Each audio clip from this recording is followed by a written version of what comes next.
Hello, everyone, and welcome back to the Magnus Effect, the podcast where we talk to ambitious college students and understand how they're balancing their ambitions with the day-to-day school life. This week, I'm excited to bring you a conversation with Lauren, a passionate student at UC Berkeley with one of the biggest hearts I know.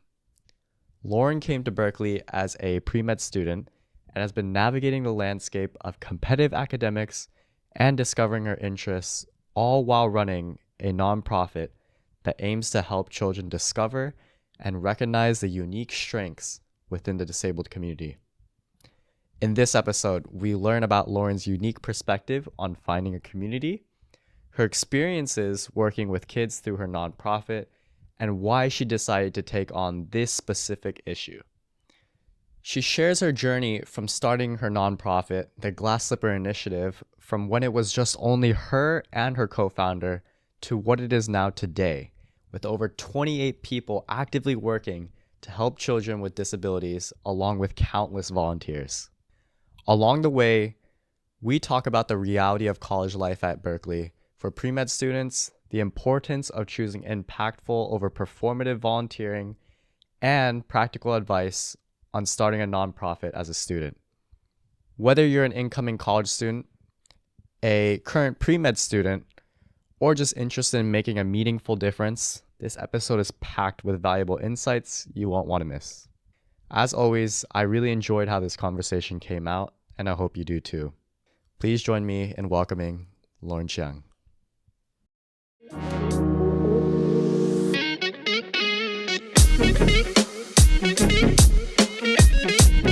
What was your initial thought coming into Berkeley as a pre-med? Did you think it was going to be this hard? Yes, actually. When I was choosing schools, I was choosing between UCLA, UC San Diego, and UC Berkeley. And I was really obsessive on the applying to college subreddit for a while, if you know what that is.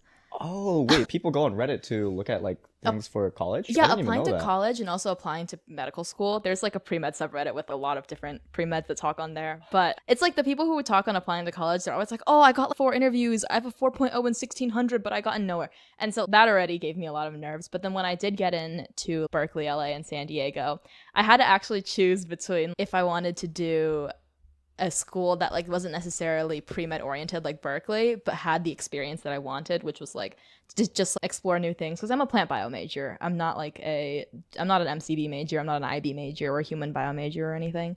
And so I ended up choosing Berkeley because I wanted a little bit more of a challenge in discovering new things outside of medicine, because Berkeley doesn't have a hospital connected to it versus UCLA, UC San Diego. They have Rady's and they have the UCLA hospital. I forgot what it was called. Even UCI, right? I think I go around Irvine and I see UCI Health everywhere. Yeah.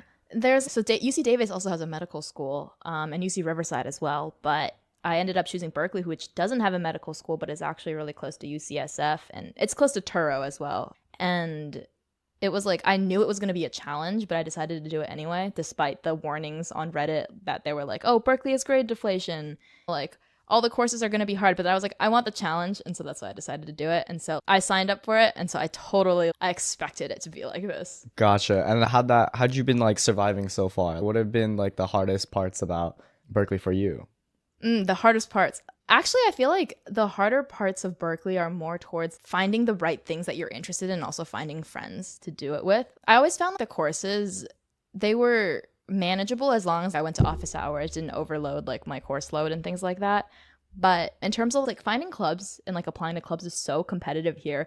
I worked as a recruitment director for one of my clubs, and I didn't realize it was this competitive because I was seeing we have so many applications, but we only have this many spots. This is so hard. And freshman year, it was actually really hard to find a community because everything you had to apply to, and then there was 3 interview rounds, and I just felt there was so much pressure in needing to do good or having a good resume to be able to make friends rather than just being able to make friends. And so later on, I joined more social clubs, more volunteer oriented, relaxed clubs, and that really helped me make friends and be social and just do the things I like with them. What was this first club that you applied to? So the very, very first club I applied to was MCB USA, which is the one that I also worked as recruitment director for. I didn't realize it was actually extremely difficult to get into. And this is not to discourage anybody who wants to apply to MCB USA. I think MCB USA is great. Right now, I'm on exec in MCB USA now, and it's so fun. It's Once I did get into MCB USA, it was very much like a community. Yes, it's like an academic club, but it was also like a social club for me. So I made a lot of good friends there. But I just found it was a very hard barrier to cross freshman year when I was like, there are so many clubs, but every single one of them has a 2% acceptance rate, and I want to make friends. Yeah. So when you were looking through like the subreddits and everything, they also recommend like some of these clubs to you, or did you just go into it blindly? When I was looking at subreddits, mainly all I saw was like consulting clubs and stuff like that. And I didn't really want to do consulting just because like I wanted to work more in philanthropy, volunteering, medicine, stuff like that. And so I just went down Sprout. In Calapalooza, I literally took a flyer from every single volunteering medical club I could find. And then I ended up joining the ones that I really enjoyed. And volunteering also has been really fun just because I like working with kids and everything. So yeah. What's the differences between a good volunteer club versus a not so good one in your eyes? Yeah, I think that there's a lot of I'm like obviously not going to drop names or anything, but there are a lot of like volunteering groups on campus, for example, that'll do volunteering, but then it'll just be like they do it to have opportunities for people to sign up, but then they're not really serving the community as much. For example, this is one volunteering club that I love so much. I'll talk about like Power of a Princess. That it's a club where basically we transform students into Disney princesses, and then we go out into the community to like foster homes, hospitals, like homeless shelters, and actually like talk to the kids and make their days brighter just to show up and be Disney princesses and spread magic. And that I think because like I can feel a direct impact there, and then there's kids that'll be like, oh my gosh, Mulan, you're my favorite character, or like, oh my gosh, Raya, like I loved your movie, like where's your dragon, or something like that. Like it just I really love being able to actually see the impact, and that's something I really want to make sure that the volunteering clubs that I do run now do also. Like I also run Down syndrome community outreach with Nee, and she and we do like volunteer coordination for the volunteers that go to the Down syndrome clinic in UCSF. Being able to actually like physically interact with the families, and also hearing back from people, like in some events we hold for I guess our organization, we've had a family go up to us and be like, this is the most included my son has ever felt. And it's just being able to hear that feedback, I think, is really nice. So also just being able to differentiate between what is performative volunteering and what is actual volunteering is something that I have figured out since like my freshman year when I was just applying to everything and trying to join everything. So you said like when you were in freshman year, you were grabbing any flyer when it came to like volunteers. So did you know, like, when did you start really getting into this whole practice? You mentioned that there's a lot of impact that you enjoyed later down the line, but what drew you in initially about it? Was there an experience you had in high school that you used to partake in that really inspired you to continue it in college, or was it just a new thing you picked up? Actually, the one thing that gave me the most, I guess, insight into what actual impact is in terms of volunteering was the nonprofit that I founded with my friend Nee. And I guess before that, like my freshman year, so freshman fall, I was just applying to everything. I was joining anything and just like experiencing Cal because I was like an excited freshman and I wanted to do everything. Still all right. Yeah, I'm like, sure. I'm a little less like excited to do everything because like I said yes to everything freshman year. There would just be a club. They would be like, we have a volunteer event. You should come. And I would come. But there was a lot of the ones that I went to that maybe there was nobody that showed up there except for the volunteers. And I really got like picky and choosy. And obviously I think that all of the different clubs have good intentions. It's just sometimes there's some executions that like I agree with and some executions that I don't agree with. And so that's actually, I'll talk about what inspired me to think about this was Nee and we were in Down syndrome community outreach fall semester of our freshman year. We joined together. And then in the spring, there is this event called Night to Shine that's held by, it's basically this inclusive prom that's held by churches all around the world. And so they held one, I think it was in Sunnyvale, spring of my freshman year. Like it's one big event where like everyone gets invited. It's one giant gala, or it's just an event that pops up everywhere. It's like it's one giant prom in California, like Nebraska, New York, like just in different cities. And it's a prom specifically for individuals who have disabilities. And so whether it be like physical, like mental, stuff like that. And so the two of us went there and I got paired with this one guy named Thomas. And I'm using a fake name because I don't want to like expose anybody. I just said that. I was like, wait, it's a fake name. I'll call him Tom. But Tom he had autism, and he never really got to go to prom in high school and everything. And what ended up happening was, in this event, they pair you up with like different people. And so they pair the volunteers up with any of the kids or adults with disabilities. And we go around the whole event. There's like quiet rooms, there's dancing, donuts, like food trucks. Super fun. And then it was just really cool to see someone experience something that they haven't been able to, just because of like institutional societal barriers that didn't let them do it in high school. So that was really cool. And then Nia and I decided that there wasn't a lot of things in the East Bay area that provided opportunities for people with disabilities to socialize with each other, and for the parents to have informal respite care and stuff like that. And we decided to found Glass Slipper Initiative, which is a nonprofit in the Bay Area. It actually just started off as like a small passion project where we were holding small art events on the Berkeley campus and just like letting families mingle with each other. And over the course of like 1 or 2 years, or it's actually been about 1.5, almost 2 years now, it has grown to like 3,000 families around the East Bay and South North San Francisco area. That was like, to be able to found that organization, though, I had to go through so many experiences of volunteering where I got to figure out, this is something that makes an impact, this is something that doesn't. And that was like a really iterative process in my mind for me, where I actually got to develop like what it means to help the community, what it means, what like philanthropy means, and what just like performative stuff means. But yeah. I know you mentioned earlier about like how originally you saw and you disagreed with some of the executions of some of the organizations you were a part of. I know we jumped a lot of like information when it came to your progression with that story you gave me, but I'm curious, what does Glass Slipper Initiative do? How did you guys approach your problem that's like different from what you would consider a bad execution? Yeah, so what I consider actually a bad execution is where the community isn't involved in actually giving decisions, like making ideas and giving decisions about the problem that we're trying to solve.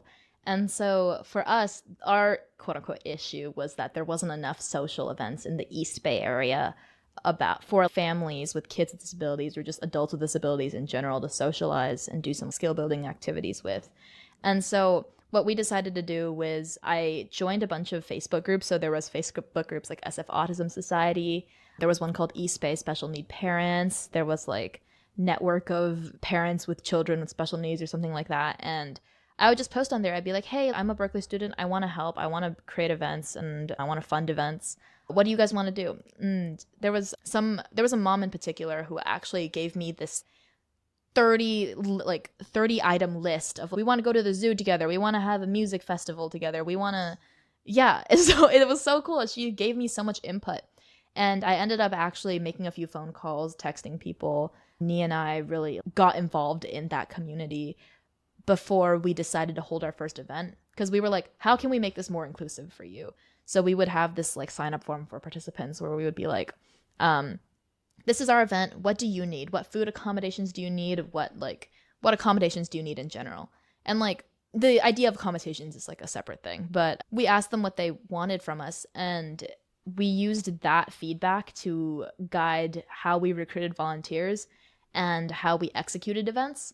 Our very first event, all I really did was I texted all my friends. I'm like, I'm holding this event, please come.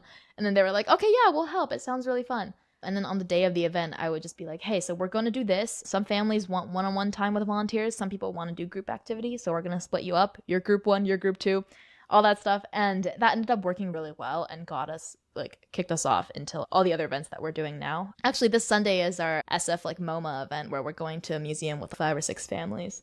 And then like next week is our Halloween parade in Willard Park or something. Wait, that's so dope. Yeah. I just had a conversation actually with 2 pretty big like event organizers on campus. Their names are Jen and Yavuz. You might see their episode later, but it's super cool that you're creating these communities and always getting their input from other people in order to be able to create the best time for them. That's all it. Even in startups and business, like that's the most important thing, right? Like customer research, understanding people's problems. So I love that you said that. Yeah, feedback is definitely, I think, really important. Also, at the end of events, we're always like, here's an anonymous feedback form. Be as mean as you want. Tell us what we can do for you. And like some families really do give us feedback. They're like, you guys need to train more on this, or you need to do more of this. And I'm like, yes, that's what you need. So we're going to do it for you. Yeah. Oh, I love that. And training in terms of your team or? Yeah, sometimes it'll just be like, because a lot of people who are volunteering with us may not have worked with kids before. And they'll be like, oh, maybe your volunteers need more training on being able to interact with children or something. It's a really broad thing. And then we just think of small different exercises we can do. And we talk to the specific people who say they want more help. And then there's a lot of people who actually volunteer with us are very familiar with kids. And so most people actually don't need any kind of like, I guess, quote unquote training. But for the people who do, we just like, hey, what do you need from us also? But Gotcha. yeah. You mentioned earlier about this is a question that like stuck in my mind. I'm not, maybe you have an answer for it, but you said you started the Glass Slipper Initiative as a way of addressing like a gap in the market for Bay Area. The market. Yeah, my bad. I'm using tech Econ. terms, but like addressing an issue where there's not enough resources for this demographic in the Bay Area. But in my head, like the Bay Area is all about like where the best nurses are and the best like healthcare is. Like, why do you think that there was a gap here? Yeah, that is something that I also asked, like at the actual events where we had. I'm like, so if there's so many events in San Francisco and South Bay, why isn't there anything in East Bay? And we had a couple families that were like, oh, it's because people are scared to be in Oakland. People are scared to be in Berkeley. But the thing is, every single one of the events we've held, knock on wood, like nothing has happened. And there's a lot of like stereotypes about Oakland is dangerous. Like you can never hold an event in Oakland because we're all going to be unsafe. Or like in Alameda or in Berkeley. And so a lot of people tend to hold events not in the East Bay area because they think it's not going to be safe for their kids, which is totally valid. Like I understand keeping your family safe and everything. But there's also a lot of people who live in the Oakland, Berkeley area that maybe don't have access to transportation to South Bay or San Francisco. And I was like, yes, there's so much good healthcare here, but why is there not enough like events like these? And it was just because people were scared of the area. And so we actually make a conscious effort to find locations like Berkeley Sports Basement. Shout out, by the way. They helped us hold a really cool gala. And Willard Park, which is actually in Berkeley and Alameda Beach. And these are just locations that we found that are secluded and safe, but also really accessible for the people who live in the East Bay area. So yeah, that was a great question. I've asked so many families this. I'm like, what, like, why is there so much innovation here? And they're like, yeah, it's because people think it's not safe here. So sorry if I missed it, but in order to to address that, did you say that you just go to more like well-known like safe areas, or do you just continuously go to maybe cities or places that don't have a great reputation in order to help them out? So even in like cities with not great reputations like Oakland or Alameda, Oakland's like very close to Alameda. And so we went to Alameda Beach the other day for our beach day event. And we always make sure we go to the area and make sure, okay, this looks like a pretty safe area. It's pretty clean, kid friendly. If a kid eats something, they're not going to choke. And we make sure to scout out areas, even in cities without good reputations. There's always places that are good, like Willard Park in Berkeley, for example. It is like 3 blocks down from People's Park, but because I know there was a lot of different debates about People's Park, but it's like a few blocks down from People's Park, and it's still like the safest area. We have held 4 or 5 events there and nothing has happened. And we've even distributed out like candy afterwards to people in People's Park, which is really nice. And I think that every city, regardless of the reputation, there's always going to be somewhere you can go. Berkeley Sports Basement lets you hold free community events, and it's indoors and it's like a safe area. It's like impossible to find safe areas. Yeah. That's sick. On the topic more of the people that you're helping, like these kids with disabilities, what do you think most of us, including myself, who doesn't really immerse myself too much with that kind of community, what do you think we misunderstand the most about these people and the way that we try to help? Yeah, this is actually something that I've talked about a lot in my literature and disability class right now for my disability studies minor. But one thing that a lot of people misunderstand is just that, I don't know if you've heard of like narrative prosthesis. It's basically where like movies and books, they use like people with disabilities either as a metaphor or as some kind of plot point to drive the plot forward rather than it just being part of the person. And a lot of people actually place that view on like real people too. Like it's like, oh, you're so brave for whatever reason, or it's like a burden in their life or something. But really it's just people like live with disabilities. For example, my brother lives with a disability, and it's just a part of their life. It's not like a plot point. It's not something like a conflict point. Like it needs to be resolved. And I think that's something that like that's not very mentioned a lot. And that was something that I learned in my class like really recently. So I thought it was pretty cool. But yeah. Did you ever come like growing up with your brother? Like, do you ever see that now? Like maybe times where you projected that image as well onto him? I think for sure, yeah. I was not very educated on like disability justice, disability awareness as a kid because I was just a kid. But I definitely also had these like ideas in mind before I really got to meet like my brother's friends and just like the people that I work with now. And even now I'm still like rewriting narratives that I have in my head just like from things I've learned from TV, things I've learned from books, and yeah, I'm still constantly learning. Yeah, it's just something that there's always something new to learn in the field of disability justice and disability studies. Gotcha. As Glass Slipper is expanding and you have more people working with you, what are some difficulties you've had in terms of communicating with everyone about what your vision is in terms of addressing and helping people with disabilities? Do you mean like difficulties to communicate to volunteers or?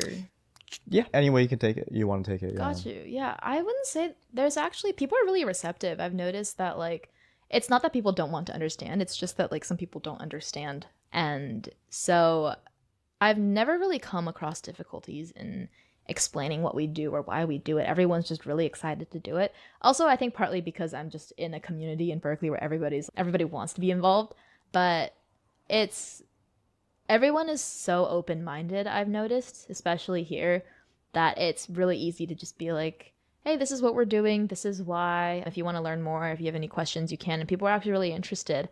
And yeah, I've never really had difficulties in terms of explaining what we do or why we do it. Yeah. Gotcha. What has been like your favorite event then so far that you've made, and like why was it so impactful to you? Yeah, so yearly we hold a gala. Some people call, is this pronounced gala or gala? I say gala, but I've heard Gala. both for I've sure. heard gala, and so I'm like, wait, is my event a gala? But no, so we hold a yearly gala in January.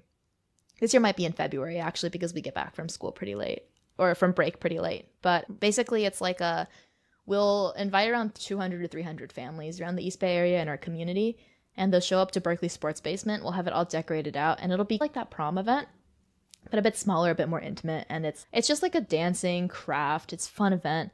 It's like our largest event of the year, and most of our fundraising funds actually go there, which is really nice. And it was like so many kids were having so much fun. They were all getting their face painted saying, we'll be back next year, hold more dances. It was just really fun to also have like our volunteers play music. Like a lot of them played violin or played piano. So it was really nice, like also meeting some of the families that we have talked to but they're in San Jose, and so it's like hard. But because it's such a big event that like people come from all over the Bay Area, and it was so fun. And also like the kids would be dancing with us. I have so many photos of it. Yeah, it was amazing. It sounds really easy when you put it all together in terms of how you've been organizing everything, but I'm sure there's a logistical nightmare when it comes to this. So if someone were trying to start their own nonprofit that helps a community of people such as this, what are some of the things that you have learned when it comes to getting sponsorship, when it comes to organizing volunteers that they should probably know about in order to do? Yeah, honestly, I would say don't start a nonprofit just to have a nonprofit title. For us, we started as a project, but we noticed that if we wanted to get sponsorships or we wanted to get grants, we needed a 501c3 title with us. And so we had to apply to be a nonprofit. But I think it's good to just start out small and see what you want, because you don't necessarily need to be a nonprofit to be able to do like philanthropy and to be able to do volunteering. But I guess, and this is just my experience, it's not like everybody should do this, but in terms of starting a nonprofit is to just make sure that a 501c3 title is number one, something you actually need.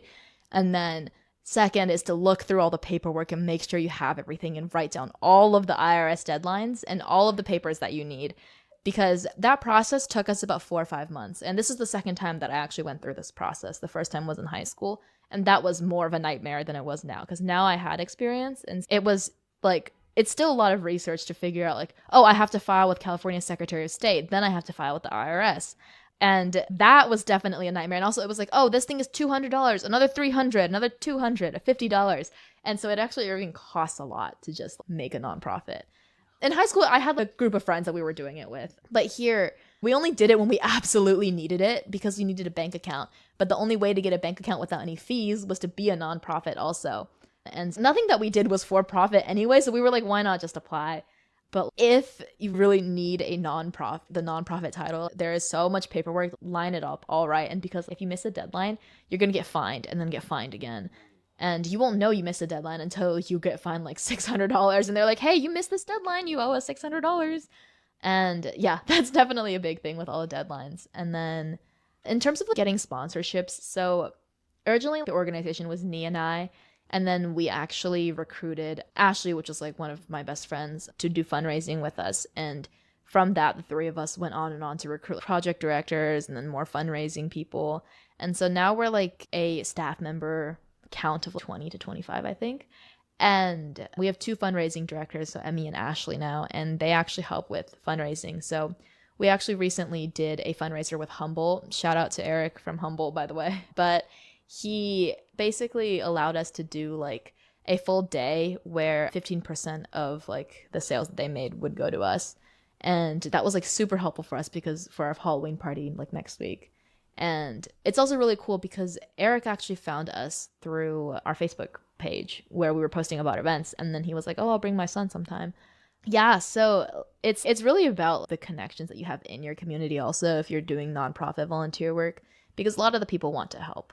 Like in terms of also fundraising, sometimes if we're buying pumpkins for like our Halloween party, we'll be like, hey, if you want to buy a pumpkin, pitch in $5, and then we'll buy a pumpkin for them. And then, yeah, it's just like, sometimes if things cost too much, we'll ask families like, hey, if you want to do this thing, there'll be extra $3. And then like people will show up. That's, yeah. I'm not sure if we covered this, but your partner Nee, what was her like big incentive to start everything? Yeah, she's originally from Vietnam. And so she had actually worked with people with Down syndrome. And I apologize if I'm thinking about this wrong, but Nee was working with, I think, people with disabilities, or I think people with Down syndrome in Vietnam already and also in high school. And she joined Down syndrome community outreach, and then we met each other. And then after going to Night to Shine together, we were like, this is so inspiring. We love this. And on the Uber ride back from Night to Shine, we were literally like, let's do something. And she was like, yeah. And I was like, okay, we're going to do it in May. And it's just like, yeah. And then we just started off with that. It was just like, because we were friends already and we were like, why not do something just fun together? And then it turned out to be big like this. And it's actually really funny because now we're both co-presidents of Down Syndrome Community Outreach, where we first met. And we also are like co-founders of Glass Slipper Initiative. And we also have so many classes together. Like we took the MCAT at the same time. Like we became really good friends just because of like Disco, and because Disco's Down Syndrome Community Outreach. And then like GSI, which is Glass Slipper Initiative. Gotcha. So when it comes to your motivation, do you think that this is something that will continue to fulfill you for probably 5-10 years down the line? Do you ever see yourself like shifting anywhere else? Like I know as like you're a student in college, like there's a lot more things that you explore, but I'm not curious if you had that thought. Absolutely. I love working with kids, like regardless of if it's like volunteering or if it's just like in general, just with children. I'm not entirely sure about specialty yet, but I know I definitely want to work in pediatrics in the future. I want to apply to medical school. I want to go to medical school, obviously, but the very main reason for that is I love working with kids and I love being around children. And obviously there's roles, teachers and stuff like that where you can help kids, but the science portion behind that also. So yeah, I'm like definitely exploring my interests in like research. Like for example, I do research. I'm interested in like cells and I'm interested in biology, but I'm also interested in like helping children and helping specifically like people with disabilities.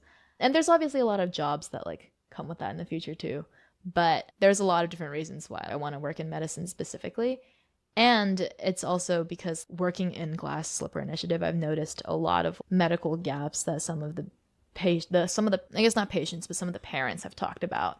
And even working in the hospital with kids with Down syndrome in UCSF Benioff Hospital, it's really fulfilling for me to just be able to work with children in general. Yeah, definitely something I'm going to do in the future. And with Glass Slipper, like even though I might not be in the Bay Area, like wherever I go to medical school, but I'm definitely going to try and find like somebody to take over the Bay Area branch, because we already have someone in the Sacramento branch right now, Megan, who actually started the Sacramento branch this year. Yeah, so you guys are really going everywhere. yeah, we started Sacramento branch just this year, just to be able to see if we can like actually expand. And Megan's doing amazing. She's recruited so many people, has so many goals.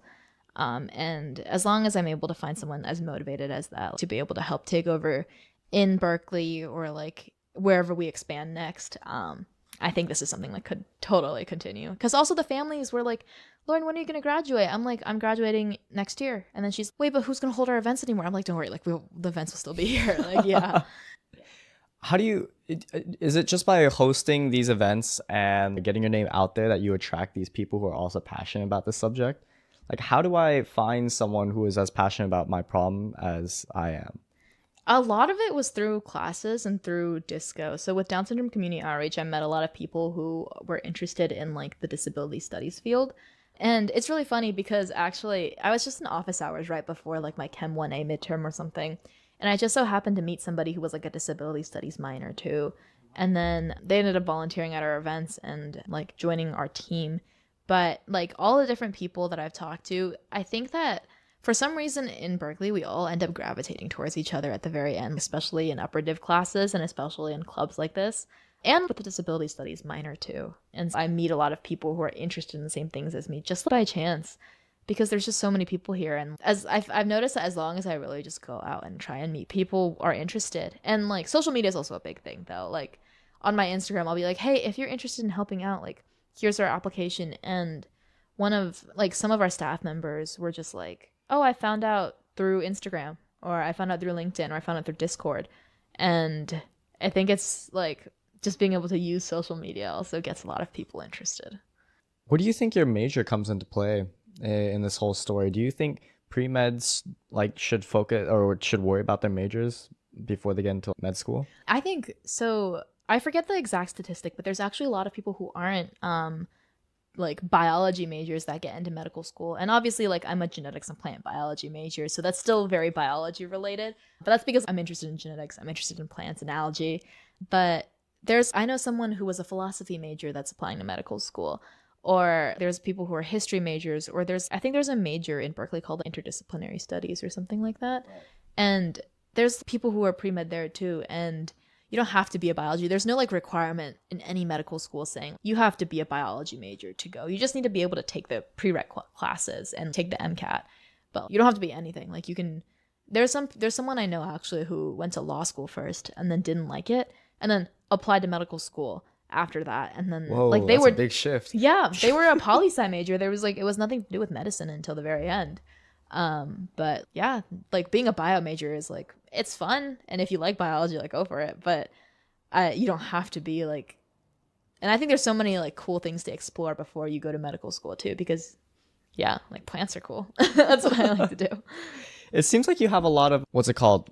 It's amazing how big Glass Slipper has been able to grow. But for majors as demanding as like bio or probably yours as well, like how are you balancing this project with school? How did you like learn how to do that? Yeah, I think sophomore year it was definitely difficult. I was juggling things like research, which I really loved at the time, and I still love it now. I was doing research like 12 to 16 hours a week. I was taking like, I think physics 8A, bio 1A, like MCB 102, like all of those classes were all in the 2 semesters of my sophomore year, and it was definitely difficult balancing everything. But one thing that I always preach is like Google Calendar and time blocking, like just being like 3 p.m. I'm gonna do this. And I like to visualize my schedule, and I like to visualize like today is a heavy class day, so maybe I won't have a lot of time to study or do work on Glass Slipper. Or like I have a 30-minute break, why don't I just send out this email for GSI and get a sponsor or something like that? And because I remember you said something earlier where you were like, you email 5 people a day. That was something that was just like, I'd be like, okay, I just email 1 person a day, or I could just send 1 message a day. And gradually that actually helped build things. Even if it was just like, I sent 1 message to 1 parent saying, hey, are you interested in coming to our events? That adds on, and that has built for, I don't know, 365 days a year, plus it's been another half year. It's like 400, 500 days of just constantly we're doing something. And obviously there's like days where there's midterms. There was this one day last semester where we had the physics 8A midterm and the MC 102 midterm back to back. And it was like right after spring break too. And so like on weeks like that, I'm obviously not going to be like super, super involved in planning events, but on weeks I'm not. It's just like in my free time, I enjoy doing this. It's not like a chore for me. And so I do it like as a break, basically. Yeah. What goes into planning the perfect event for you? Oh, perfect event. I don't think there's a such thing as a perfect event. There's always something that's going to be like, oh, we forgot to buy this or we don't have enough food. But definitely just making sure that logistics are planned out on a spreadsheet. I love spreadsheets. And making sure that all the families are accommodated for what they want. In terms of volunteers, it's sometimes it's difficult to get volunteers, but also if I reach out, if I just post something on the PreMed Slack, a lot of people will be like, "Oh, I'm interested. Sounds really cool."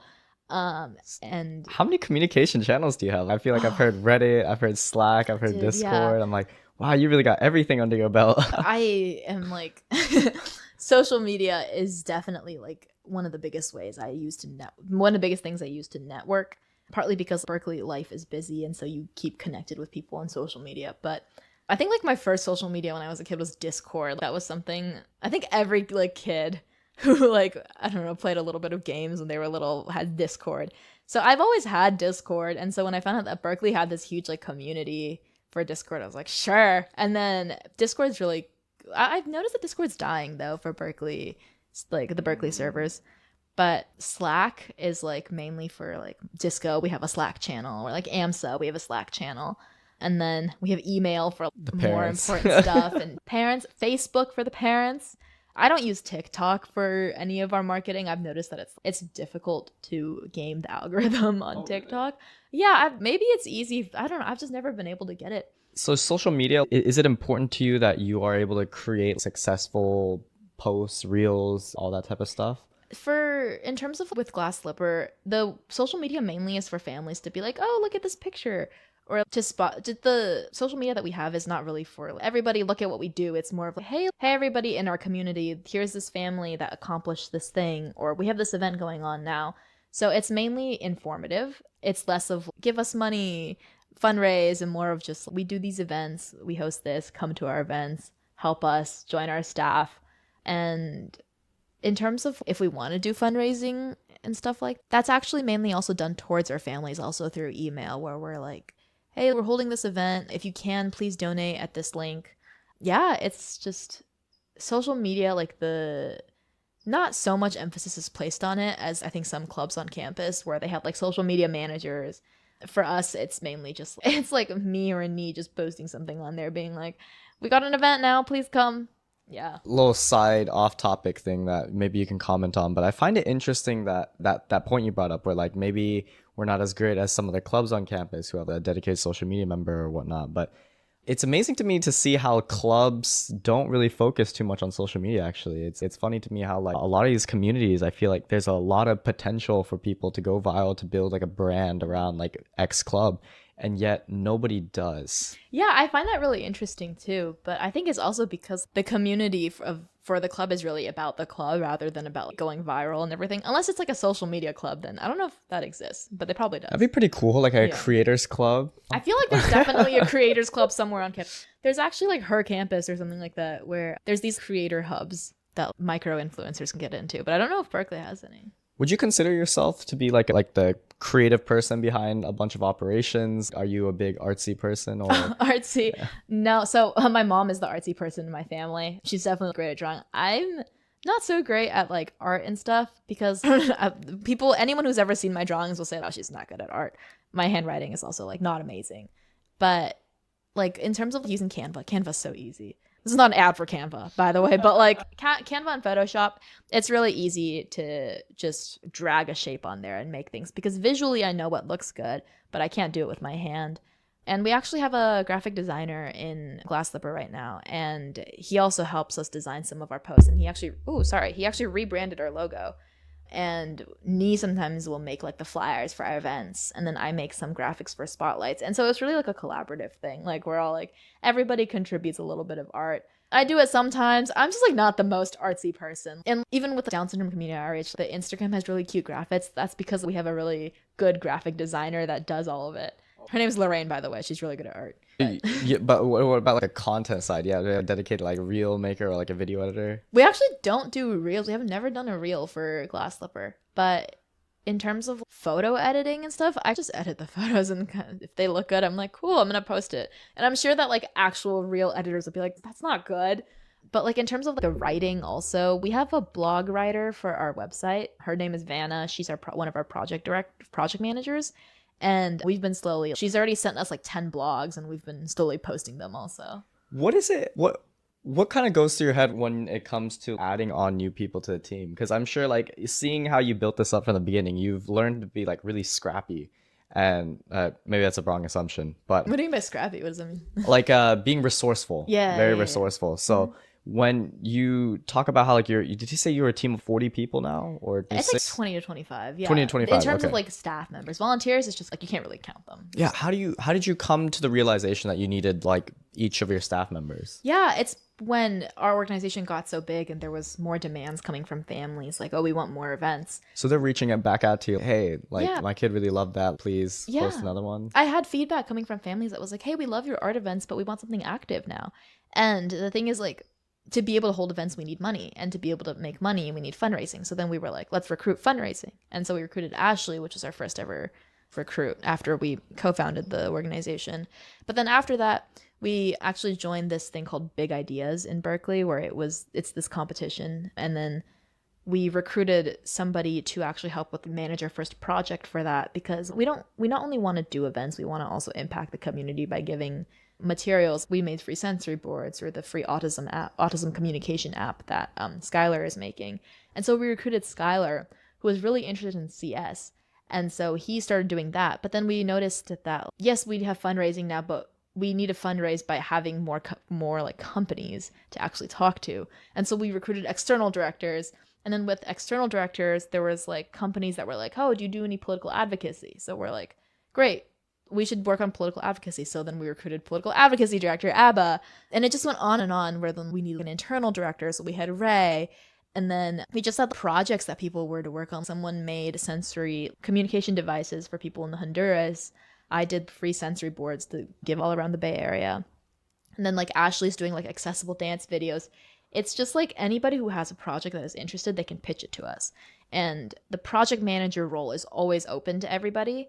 And that is where basically like anybody who has an idea and who wants to join staff, but there's no like specific position open, can do. But like all the staff positions, like external, fundraising, internal, that was like a real need that Nia and I had, that we were like, we can't do this alone anymore. Like we need somebody to do this with us. Yeah. I love that.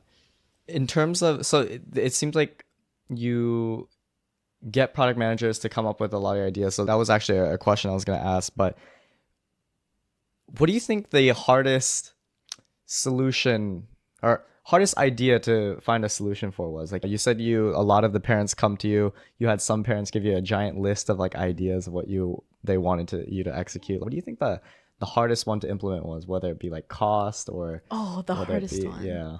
Actually, the hardest one was the gala. Really? Because it's such a big event. I started planning the gala the summer before January, because we had to find a venue. We had to find one that accommodated wheelchairs. I keep doing this. I'm so sorry. We have to accommodate wheelchairs, and we had to make sure that there was no like super steep stairs that were up to the event. All the like really nitty-gritty details. That was something I had to think about, like in terms of accessibility, because like Berkeley, I've noticed, has very hilly. It's not very accessible, and I had to also find an area that wasn't too noisy, and that like we could have like quiet rooms and stuff like that. And so it took a lot of thinking, and it took the team quite a lot of time to actually be able to plan all of the different activities, make sure that all the food we bought was like had gluten-free, vegetarian, had all the different restrictions that any of our kids had. It took so much planning, and also took so much planning to actually get the money too, because we had to do sponsorships with this company, Love Michael. They make granola, and they employ specifically adults with autism, and that we had to fundraise so much with all of these different organizations to actually be able to do that. And also ask families for donors. And then we also had to recruit volunteers. I went down my contact list and texted every single person, please come, please, I need help. Yeah, and then eventually we found someone who had a car and then helped us drove everything down there. And it was a huge ordeal. And it wasn't necessarily like a problem we were trying to fix in particular, but it was just like and it was really fulfilling. And so we're going to do it again, but it's definitely the most difficult event to plan. When you mentioned that you went out and texted everyone, and I know we didn't even touch on this, but I see on like your LinkedIn like where you have TED Talks. You've done a TED Talk before. Have you always had this nature of being vocal about the issues and like being really, for lack of a better term, like shameless about what you want to achieve? Gotcha. No, not necessarily. Like a lot of the times I have noticed that like these opportunities, I'm just like very lucky to have them like fall into my lap. Kind of, I like for example at the TED Talk, I had a friend who was like starting a TED club on campus, and then he just invited like all of his friends to join the club and then give a TED Talk, and I was like, sure, I'll do it.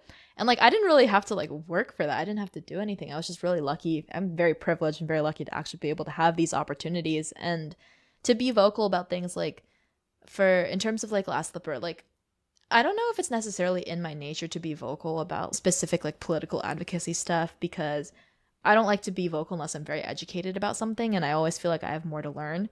But I'm definitely vocal about what I do know and what I don't know in terms of because I love public speaking. I love talking, as you can tell by I've been talking a lot.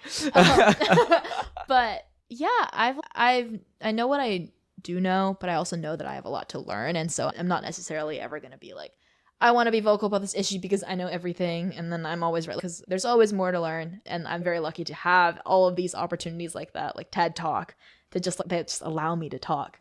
So I've been given a lot of platforms to talk for sure. Gotcha. When it comes to realizing when you're not educated on like a topic, are you a person to go down the rabbit hole of like really understanding, or do you more or less like brush off to the side if it doesn't relate to what you're doing? I'm definitely someone who really enjoys learning. Like I really enjoy, even if it's something that like completely doesn't relate to me at all. Like I don't know, some history topic. If I feel like I'm not educated about something and it's something that I can learn about, if I'm busy, obviously like I can think about it later or something like that. But like I do go down rabbit holes. Like I don't know if you've heard of like the Wikipedia rabbit hole. Like sometimes I'll open like a Wikipedia page for a project and I'll be like, oh, I don't know what this term is. I'll click on it and it'll be this like super interesting thing. And I'll just keep clicking and clicking and then I just go on this like Wikipedia rabbit hole where I'll start at like Queen Elizabeth or something and then I'll be in like carrot seeds at the end. But it's super fun to just learn things and be more educated because I think there's always like a plethora of things to learn. There's so much to learn and I don't it's like almost I don't know anything and I want to know more. So, yeah. So what's your grand dream vision of Glass Slipper altogether? Do you ever think about being in a giant like speaker venue where you're like, I started this from the ground up and you're talking to all the different volunteers and everyone like that? I don't know if about anything like as grandiose as I'm talking to everybody, but I definitely want to make more of an impact and outside of like the East Bay. Impacting the East Bay is nice, but now we're starting in Sacramento.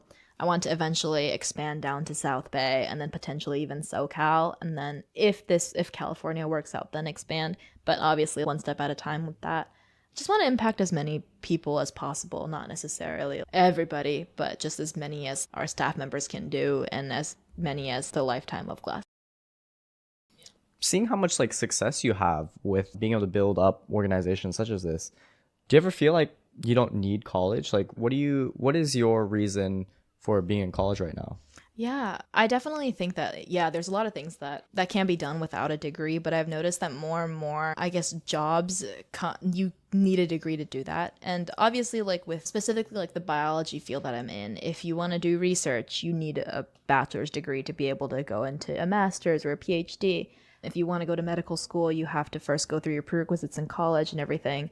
And I think I've never actually thought about, oh, I don't need college because I've always felt as though college was a way for me to learn like really high level things that like high school or just like the internet wouldn't be able to teach me. For example, I'm taking this physiology and biochemistry of plants class, and then there are some topics that we're learning in there that I'm Googling. I'm like, there's like almost no information on this. Like these professors are like pioneers of their research, and that's why I'm learning from them. And I think I never thought that like college wasn't important for me because I want to learn from these like super cool professors and I want to learn from just these high level classes in general. And there's obviously more high level classes in the future, and this isn't the end, but yeah.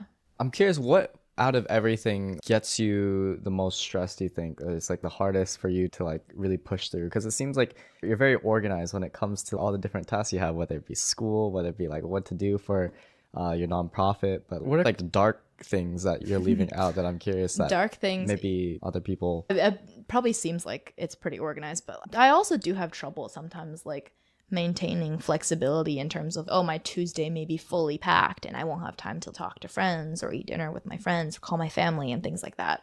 And so that's something that stresses me out, because I want to spend time with people. I want to talk to my family. I want to socialize, but sometimes with the schedule that I have, it's difficult to do that. And work-life balance is something I'm learning, and having work-life balance is something that still gives me stress, because I'm still stuck in that freshman sophomore mindset where I have to be doing everything, and if I'm not doing something, I'm not doing good enough. It's that mindset that a lot of people have, and even I still have sometimes, and that's something that's still very stressful. I'll be like, right now, for example, I have an essay to do. I'm like, oh my gosh, I haven't finished that essay. I really need to finish that essay.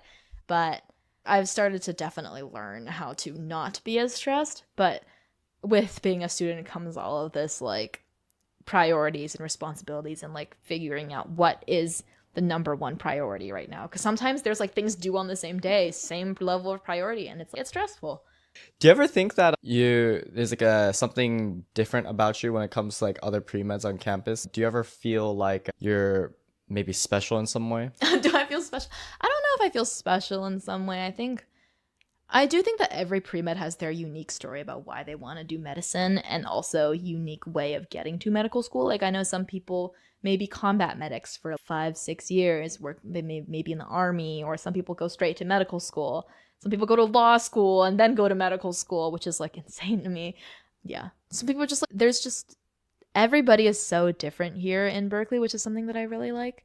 And also another reason why I chose Berkeley, because I didn't want to choose a school that was like really centered around being pre-med, because I wanted to have unique experiences and to meet other people with unique experiences. So I never really thought that like I was different or like special or anything, because I think everybody has just such unique experiences. It's just so interesting. Yeah. Do you find that most pre-meds like have direction when it comes to as soon as they come in? Because what I admire about like some of the people or most of the people I talk on this podcast, and something I like was discovering just by talking to like seniors and like maybe older people, but I feel like there are much less people or much more people than you expect that are just floating through college that like don't know what they want to do. So when I think that's valid, yeah. So when it comes to pre-med like students, do you think because of the commitment that you have to put in that they're more focused, or do you not necessarily think that's the case? I think that it really depends on a pre-med student's timeline. If someone decides that they don't want to go to medical school right away, they don't have to cram all of their prerequisites into freshman, sophomore year to be able to take the MCAT.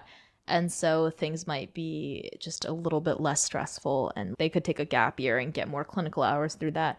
While some other students don't want to take a gap year and will have to cram everything and then apply their senior year. I think it's definitely very different. But floating through college, that's actually it's a very interesting way of thinking about it. I think that it's also, you can choose to do medicine whenever you want. There's the average age of people in medical school right now is, I think, somewhere in the mid-20s now, or 23, 24, 25, something like that. Don't quote me on that because I don't know the exact age, but the average age is getting higher and higher because there's people who like may have had full-time jobs and want to go into medicine. And so I think it's so valid that there's people in college that don't know what they want to do yet and may graduate and decide, I want to do medicine now, but they were like an English major or a biology major that's suddenly like, I want to be an author now. Yeah, I don't know. I don't think that necessarily pre-meds have more direction, or even like any particular field has more direction than another major. Maybe you think differently. I don't know. Gotcha. No, I just want to get your take on that. Yeah. Because for like engineers, for people who are in tech who want to just build their own startup one day, I feel like there's much less urgency to figure things out, unlike a med school route where you're going through the stress like every day, but you have to remind yourself like, this is really what I want to do. So yeah, that's where my head was going for that. Yeah, to be able to do medicine, I think you actually need to be passionate about it. It's very delayed gratification in terms of the medical field. It's very delayed gratification in terms of the medical field, because you're working for 8, 9, 10 years to finally be able to be an attending. It's not 10 years, like 15 years, but I think it's difficult to fake wanting to do it, for sure. Do you think most people have a certain upbringing? I don't remember if you mentioned like the reason why you went into medicine. I didn't, but the reason I went into medicine is because of my experiences with working with kids and also my interest in biology. I want to impact the community in a way that it's like also a subject that I'm interested in. I'm like very interested in like biology and the human body and everything. But yeah, did you ask? Wait, you asked if people usually have a direction or? Or I was just curious, thinking out loud. I wonder if there's a certain thing that most pre-meds had in their childhood in order for them to bring them up into medicine. Because I know you also mentioned that everyone has their own unique story. Yeah. Yeah, there's some people who may have been to a lot of doctor's appointments as a kid or had a family member who was sick. There's a lot of people whose parents are doctors and they were inspired by that. I think there's so many different inspirations to medicine. It's hard to pinpoint exact common. There are obviously like a lot of more common ones, like the people who have been to see doctors a lot and were really inspired by it, whose parents are doctors are inspired by it, who like yeah, but there's also some people who are like, oh, I worked as a medic and I decided I love medicine. And there's just, yeah, there's so many different things. There was like firefighters who are EMTs and they're like, I worked as a medic, I worked as a firefighter, I am interested in helping people and I want to go to medical school. And yeah. So reflecting back on like your experience and like how you came to Berkeley and you're looking at all these forms, I'm sure this is probably a common practice, right? So once you got here, what would you say is like the misconceptions that pre-meds might have about Berkeley and what they should know already from what you talked about, where in terms of it's not a known school, but there's like a good community of diversification. Yeah, I guess something that people should know, and especially seniors who want to choose Berkeley, especially, is the fact that there's a lot of people that are going to scare seniors into not coming here. The grade deflation, there's no hospital here, you're never going to get clinical experience, stuff like that. But I think that as long as you really put the thought into it, there are so many different opportunities on campus in the Tang Center and like research labs, UCSF to do the same things. It's like worth it to come here for the diversity and the diversification, like for just the plethora of opportunities here that I haven't seen anywhere else. But like obviously I go to Berkeley, so I'm biased. But yeah. Do you think this will ever turn into something where like you're driven by the money? Driven by the money. I do know that doctors do make a lot of money, and there are specifically specialties that do make a lot of money. And I know that I have heard stories about some people choose specialties for the money. But I think the specialties that I want to work in, specifically like pediatrics, internal medicine, stuff like that, they may not be as like high paying as like plastic surgery or orthopedic surgery and stuff like that. But I'm definitely like, I don't think I can do something just for the money because I would not be happy or fulfilled for it with it. Like I would need to do something that I actually like, or I would be upset. Like I wouldn't have a happy life, I think. Right. Yeah. So like the final topic I want to cover is like in terms of how you're able to get to med school. I know the unfortunate thing about medicine in my eyes is like how much hoops you have to go through in order to get into higher education, the amount you have to pay, all that type of stuff. How should people like offset that price? Yeah. Something they really want to be a part of. Yeah, if like financial difficulties are also very like valid. There's the MCAT costs a lot to take. Every med school costs some money to submit their secondaries to. The primary application costs money. All of it costs money. I mean, college costs money. And I think there is no shame in taking as many gap years as you need to make the money that you need to be able to sustain yourself through medical school, or to even go to community college first and just get the education and then go to a college and pay for only the 2 years. It's so many different paths to medicine that it's not binary as in you have to do this and this, and if you do this other thing you're not going to get in, because there's just so many different inspiring stories that I've heard. And obviously I have not applied to medical school yet, so I'm not super expert on any of that stuff. It's just based on experiences that I've seen and based on experiences that I've heard about people who have taken gap years and who have said that it's very fulfilling for them. Yeah. Do you ever think that like more people should start just like nonprofits, or this goes back to our talk about like why people aren't like, or how people should approach like building nonprofits and their motivations behind it. But do you think gaps between going to med school or trying to prove yourself, like going to and building a nonprofit, is a good motivation, a good method, or you wouldn't know about that? Honestly, I don't know how this would look to like medical schools and stuff. The nonprofit was not less of a resume thing and more of just Nee and I wanted to make events for kids, and we wanted to get more involved in a community that like we have been involved in the past in other locations. But I wouldn't say start a nonprofit to get into medical school. It's just like that like nonprofit pandemic where it was just like every high schooler started some kind of Yeah, nonprofit. I wonder if that's still a thing. I don't know. I honestly, back in high school, I was a part of a nonprofit too, but I don't know if it was necessarily during the nonprofit pandemic. I like to call it that because it was all during 2020. But I don't necessarily think you have to. There's no like, you have to do these things to get into medical school. There's obviously, you have to do a little bit of clinical hours. You have to have some form of shadowing. You have to have some sort of idea of why medicine, but there's no, you have to do a nonprofit or you're not going to get into any school. Because there's people who like just, they've been in the military for so long and they get in, or there's people who just go straight out of college and they get in. And it's just like, there's so many paths. Yeah, there's no like, you have to do this.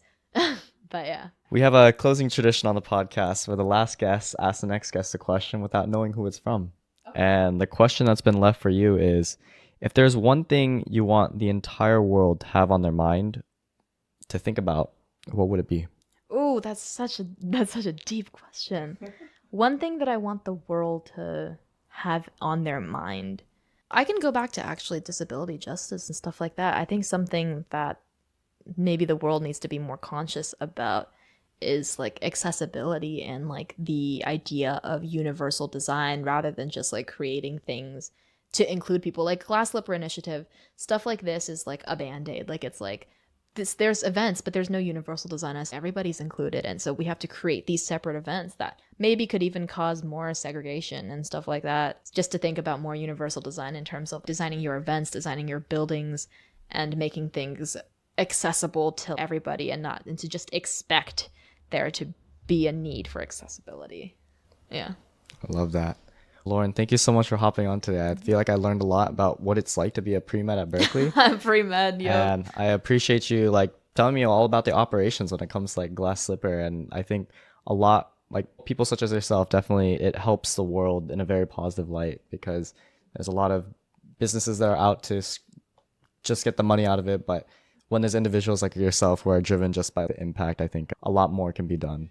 I appreciate everything that you do in terms of just building an initiative, teaching me about it, and giving your ideas to other students today. Oh, yeah, thanks